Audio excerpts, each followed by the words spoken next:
You are now listening to MrGentleman Lifestyle Podcast Season 3. Chew!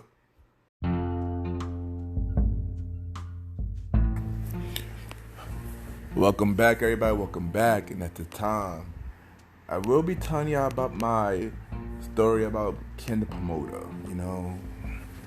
It's been a long journey. I've been doing the promoters game for 8 years. With my partner, Mr. Aaron Sands, who is also on the Premier With podcast. And yeah, we spoke about it a little bit when him and DJ Retro came on my show, but I want to speak about it a lot more on the stuff that we didn't spoke about and stuff like that. So our first event started when we wasn't even promoters yet. We had an event called the Summer Bashment, which was in, I believe, 2009 or 2010. Our first event, we didn't know what to do with parties, how it's supposed to be and stuff like that. So we thought to invite all our friends, and first one became a kind of success. We were still doing music, so our name was not YPG at the time. We were the Blaze Up Click. We're doing music. We're about to come out where when I hit single called Teddy Overload, which is about to be 10 years. It's about to be 10 years old. So the first one success, of course, the end of the night was crazy because people underage and they were drinking at the time. But other than that, it was a cool event. Then people said they wanted more. They said they had a good time the first time. They wanted a part 2. So we had a part 2 the year later, Summer Bashment Part 2, and that one was a lot bigger success than the first one. We have over 100 people in the second one. Our first one we only had like 30, but the second one, big improvement, was over 100 people, and it got to the point where game members came. Who I didn't know who invited them. It wasn't me, but game members came to the event. Took about it was difficult lights in the event, so I had like a red light and a blue light. The game member came like, I'm under the red light, I'm under the blue light. Doing that, but thank God it wasn't no drama, no nothing. It was nothing but good vibes. Shockingly enough, nothing but good vibes. So later in 2010 to, I guess, 2011, we were thinking about, becoming promoters. And we didn't know how to go about it at the time.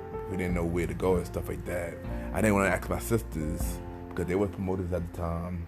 They were big promoters at the time. I didn't want to ask them, so I wanted to figure it out myself. Because I already know if I would have asked them, my foot would already be in the door already. And I'm not really the person who would like to ask for help. So I told myself that I'm going to figure it out myself. So during the time of 2009, I can say 2019, 09, we thought to go to an event.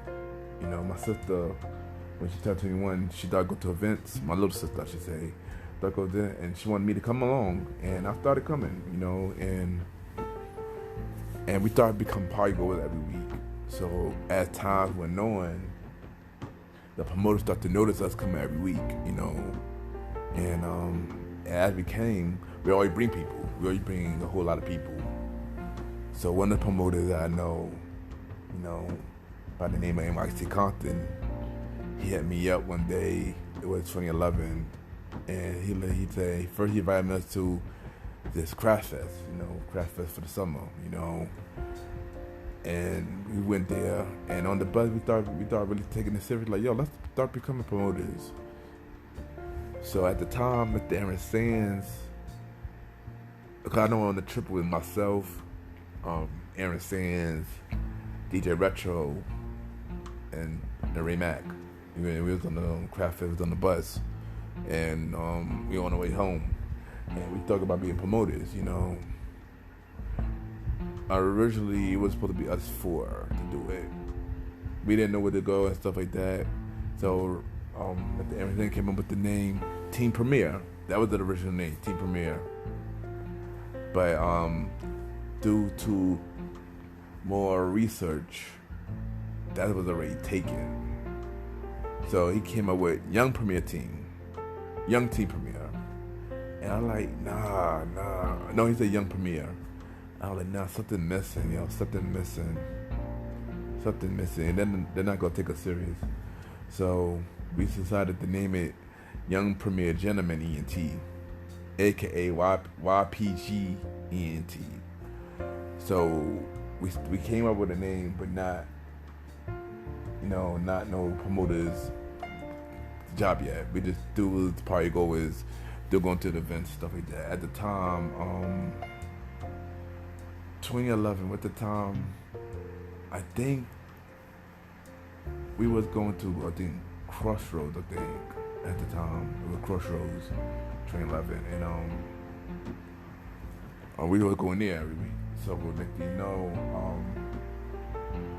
Comp hit me up. He was like, yo, Ken, do you want to be a promoter?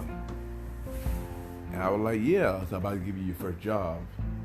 So the first event that he booked was Oceana for New Year's Eve. And that when YPG was on. But I asked him, can I bring somebody else along with me? And that when I asked to bring in Mr. Aaron Sands. So me and Mr. Aaron Sands became main promoters of YPG. They didn't want nobody else. So like they know, Oceana came. We had to sell tickets. And for our first event, we did decent. For our first event, we sold like good 20 tickets. So we got paid decent for our first event. So he hit me up again and said, yo, y'all killed it the first event. Do y'all want to do a weekly event? And I was like, yeah. The event was Club Rebel on Fridays. and I was like, okay. But at the time, I was thinking, taking it serious. So I was more like a part-time promoter. I wasn't taking it as a full-time thing. So we usually call like every once in a while, and then clearly that didn't work out. So he said, y'all gotta do it weekly. Y'all have to do it weekly. So I'm like, you know what? So we officially started doing it every week. Starting in beginning of 2012, like the end of January 2012, started doing the job, and yeah. And I mean, we was alright. We was alright at Club Rebel. We were through fairly new. We still trying to figure out the ropes and stuff like that. We didn't know no other promoters team and nothing. Our network was trash. Only people who was our friends was our network at the time. But then we did Rebel, for clothes. Then he put us on again for Club Octagon. And Octagon, we did Philly, but we got a little bit more known. People started to know who we was a little bit, and stuff like that. But at the time, we started becoming comfortable. Like, it kind of got to our heads. Like since we were doing so good at Octagon, the success started to come to our head, knowing that we were not there at all. We didn't just come to our head. We started acting like wild boys, getting drunk, acting a fool, doing unnecessary things and stuff like that. And Comp was like, yo, y'all gotta chill out, man. Y'all haven't not even made it yet. Y'all already acting a fool, And it was time that we were almost on the chopping block multiple times, and we were always execute. The only reason they kept us on the event at the time because we would execute, even though our behavior was really bad. Our behavior was bad and stuff like that. And then with an incident that we had at Halloween was a misunderstanding that they thought that we were frauding the events, ticket sales. That was like one of our biggest mistakes we ever did. That cost us a lot and stuff like that. And then we put a lot of people on. This one team was my boys. We put them on, and then they was on the house team, and then they started building their own team. I was like, okay, so they went from teammates to competition for some odd reason, but As time went on, Asylum got closed down, and they started going to another event, and we basically got kicked off the event because of our numbers wasn't great, our behavior was really trash. The incident that happened at one point was made us look really bad. So basically, we got kicked off the event. A lot of our fan base at the time started rocking with us, and basically we had to start back from square one. A lot of people, came to us at that time, and was wondering like, "Yo, what y'all gonna do next?" Mind you, we started doing. I haven't y'all here at the time date. So we did Rebel from 2011 to 2013. No, 2011 to 2013. May of 2013. No, April 2013. Then we did Oscar from 2013 to the end of 2014. So, yeah, so basically we started looking for spots and we tried to revent our spell. The team that would rock with us started throwing shades at us after the fact that we got kicked off the event. They started throwing shades for no reason. And I was like, wow, okay. One thing that you gotta realize when you're doing this event, this nightlife scene, you don't really have no friends. Unless it's the friends that you came in with. You don't really have friends like that. Unless they genuinely wanna mess with you. Because at the end of the day, they all gonna be your competition no matter what. No matter what you do, they all gonna feel that they're your competition. And that's what I learned during that stage. So next thing you know, we thought we were shopping for spots. During that time, it was December 2014. We were shopping for spots, and we went from 760. I didn't like 760 at all. We went from another spot, and then we went from Taj. They gave us an interview at Taj, and he gave us an idea. But then we had to be under another promoter to give us a better deal. So we had, you know what? Let us do that. And then we started doing Taj at June 10th, 2015. Of course, Taj, we had a very slow start. Our first night we killed it. But then after that, we had a very slow start until May. After May, we started picking up with Taj, and we started killing it. Next thing you know, people put us on to Studio 21, which we did really terrible at that time. And we did really terrible. We were doing Studio 21 for a good couple of months, and then we just left that spot. And then after that, we started doing catch-up. Later that year, we started doing catch-up, which was the same as the catch-up. We kill it a couple of weeks. First couple of weeks, I guess it was the first spot for us, and people were like, oh, y'all doing 2 spots now. People didn't really like Todd like that because a lot of restriction, a lot of dress code issues, and stuff like that. But catch-up, I guess it was more laid back for people, and then people started rocking with catch-up a lot more. So, as shockingly enough, catch slowed down a whole lot. Todd started building up a lot more, and with Todd, going into Todd, we had to change the whole mindset. We couldn't be the same guy that we was when we were doing Rebel and Oscar, and they had to say I had to think Compton for that, because after we took off the event, we had to regenerate ourselves, and now we are the guys who we are now. Even though there's more to the story down the line later, but I didn't want to thank him for, opening our eyes to changing our mindset and doing bigger and better things. I appreciate Compton for that, man, always. But also later that year, we started deciding, people been asking. I had the Summer Bachelor Part 3. So it was summer August, and I did around that time I lost my phone, so I couldn't. It was bad luck. That was probably the terrible event we had, and the worst of the Bachelor. Not a lot of people there. A lot of the dudes that they came for us, they didn't like the crowd. DJs wasn't ready.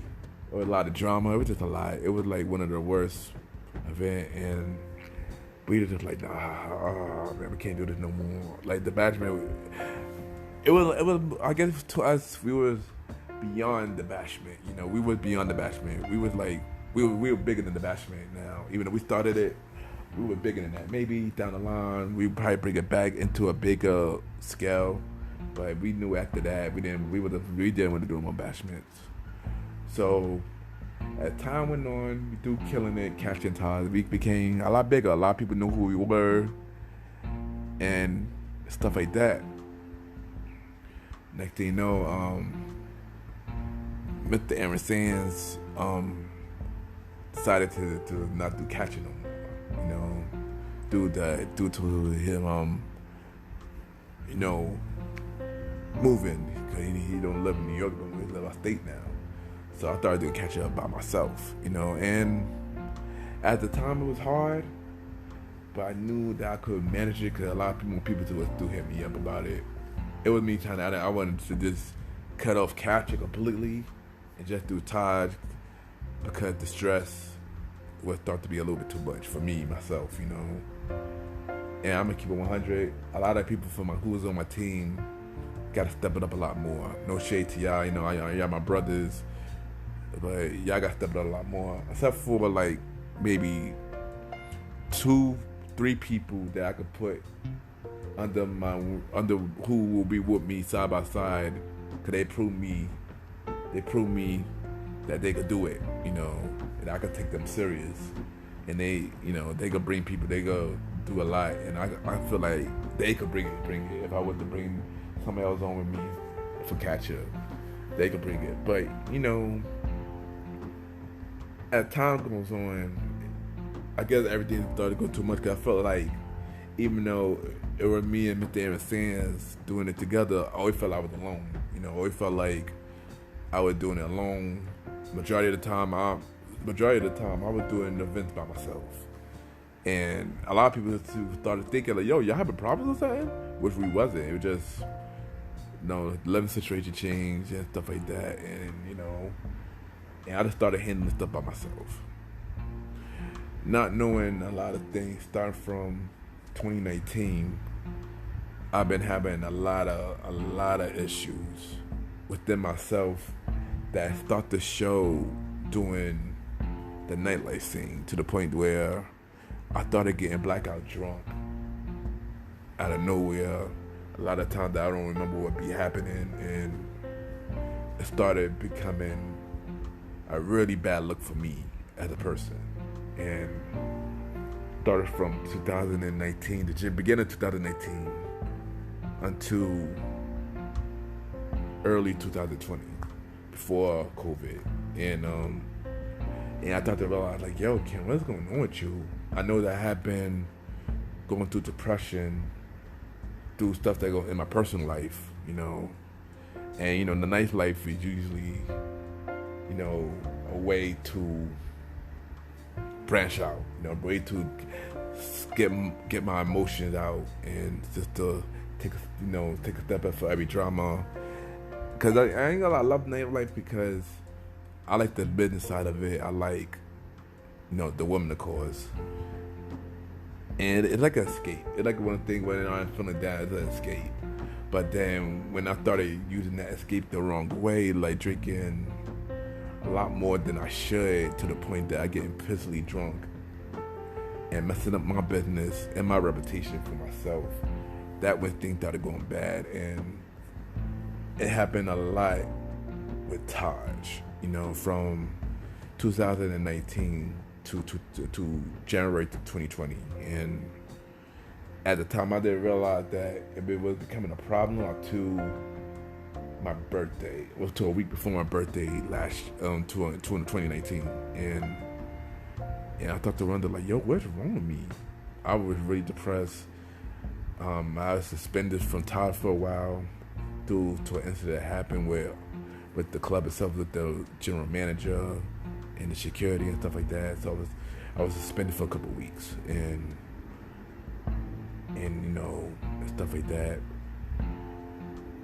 And I came back refreshed and good, you know. But then the issue started coming back early 2020, where it messed me up again, what almost caused me to get kicked out of Qatar completely.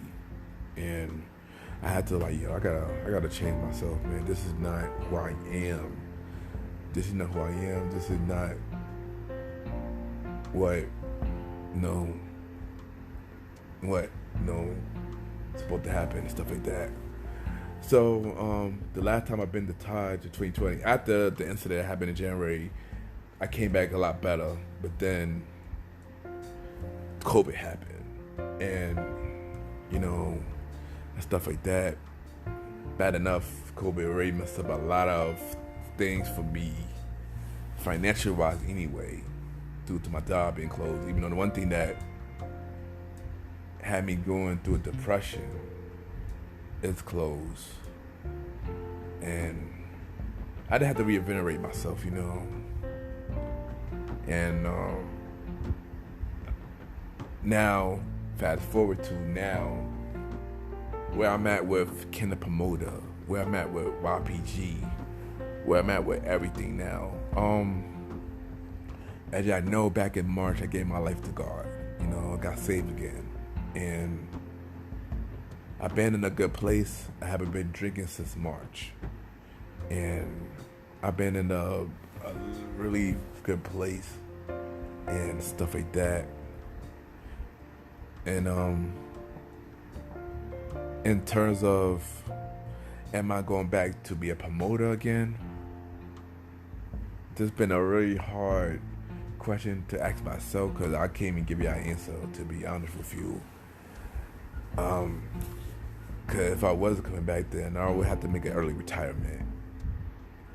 As much as I love, the promoter's game, the nightlight game, I love making money, I love networking with the people. I just don't like the negative aspect of it,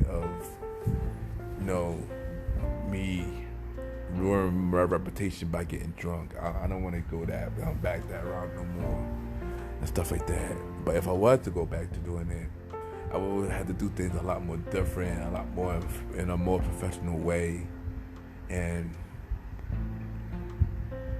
just be more on the business side. But am I retirement? I can't even answer that right now. I haven't fully thought about it. But if I was retiring, I know my team will hold it down. YPG will hold it down when the spots open back up and stuff like that. But I do want to do an event. If I do retire, I do want to do an event, a full-blown YPG event, something like how we did with the Bashment, but something big, and just to close it out. And also, we're about to hit our 9-year anniversary soon as well in December. So who knows? The opportunities to open. Shockingly, nobody have been given no gigs yet, even though I would not do no event during this COVID time anyway. But nobody haven't really given no gigs to do no events through COVID. So right now I'm on promoter vacation. But I thank y'all for taking the time to listen to my story. I hope this was something that y'all learned from, more about my the club promoter background. And I feel like we needed to be open up about it, because a lot of people don't know about, especially during COVID. Like, if you're a new listener, a lot of people don't know Ken the Promoter. And those who've been rocking with YPG for 8 years, y'all know Ken the Promoter, whether it's the positive side of it and the negative side of it. And once again, I thank y'all for listening to my story. I thank y'all for tuning into this main event, and we'll be right back.